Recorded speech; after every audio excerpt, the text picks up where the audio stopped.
Teman-teman, kali ini kita akan membahas materi tentang One Day One Sirah Rasulullah. Ketika mengikuti pamannya, hati Muhammad kecil merasa pengap dengan kehidupan di Mekah. Setiap hari dilihatnya anak-anak fakir miskin seusianya bekerja bersama-sama dengan bertelanjang tanpa rasa malu. Muhammad juga melihat setiap malam pintu rumah orang-orang kaya tertutup rapat. Di dalamnya mereka berpesta pora menyaksikan para penari dan bermabuk-mabukan sampai pagi sambil dijaga oleh para budak. Padahal di tempat lain ia melihat orang-orang berjuang mencari rezeki antara hidup dan mati. Muhammad seringkali melintas di depan gubuk reot dan rumah-rumah kumuh. Pintu mereka juga tertutup rapat, tetapi di dalamnya tinggal orang-orang yang hidup menderita. Orang-orang itu jika tidak memiliki bahan makanan besok atau lusa terpaksa menggadaikan anak gadis, istri, atau ibunya untuk dikumpulkan menjadi budak para saudagar demi melepaskan diri dari lilitan hutang. Di depan gubuk-gubuk itu Muhammad melihat para pemuda berkumpul. Pikiran mereka dipenuhi impian tentang datangnya mukjizat yang akan mampu membebaskan Mekah dari kebiadaban. Para pemuda itu berkumpul mengelilingi seorang laki-laki yang bercerita tentang legenda-legenda indah orang-orang terdahulu yang berjuang melawan raja-raja yang sewenang-wenang. Suatu saat, pada usia Muhammad 12 tahun, Abu Thalib berniat pergi dagang ke Syam untuk mencari nafkah. "Ajaklah aku, Paman," pinta Muhammad. Tetapi perjalanan padang pasir begitu sulit dan jauh. "Aku tidak tega mengajak anak sekecilmu untuk menempuh kesulitan sedemikian berat."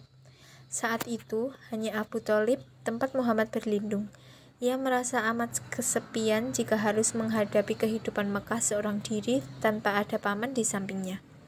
"Kepada siapakah paman akan meninggalkan aku apabila paman pergi nanti?" tanya Muhammad begitu mengibah.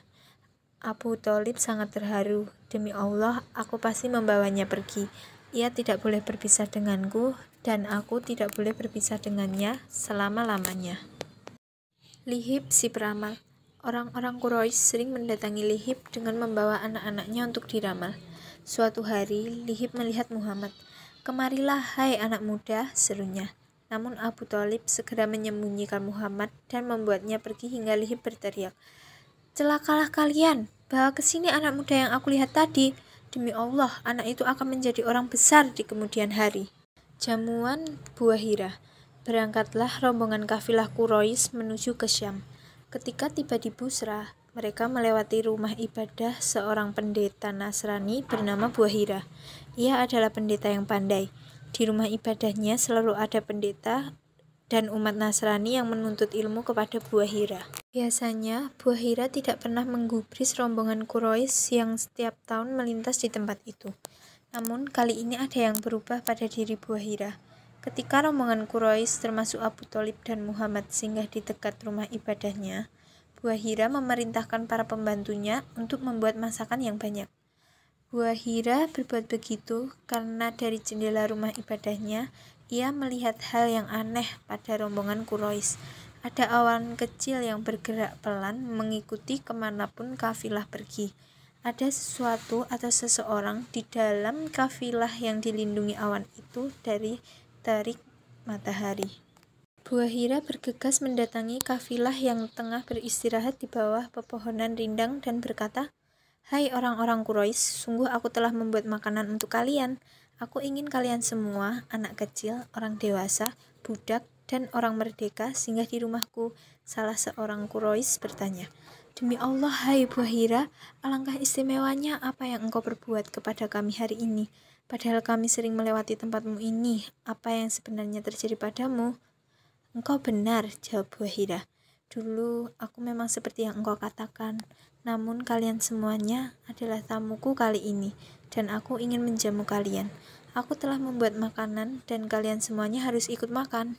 Dengan senang hati, rombongan Quraisy pun masuk ke rumah Buahira untuk memenuhi undangannya. Hanya saja Muhammad tidak ikut karena ia masih kecil. Ia ditugaskan menjaga perbekalan kafilah. Abu Thalib berangkat ke negeri Syam pada tahun 582 Masehi. Syam saat itu adalah sebuah negeri yang wilayahnya sekarang meliputi Syria, Yordania, dan Palestina. Syam berada di bawah pemerintahan Romawi Timur.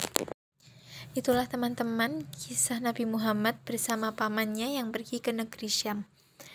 Dan kisah bagaimana buah hira berubah karena sebelumnya buah hira belum pernah sama sekali menjamu kaum Quraisy yang melewati di depan rumah ibadahnya. Terima kasih teman-teman, sampai jumpa.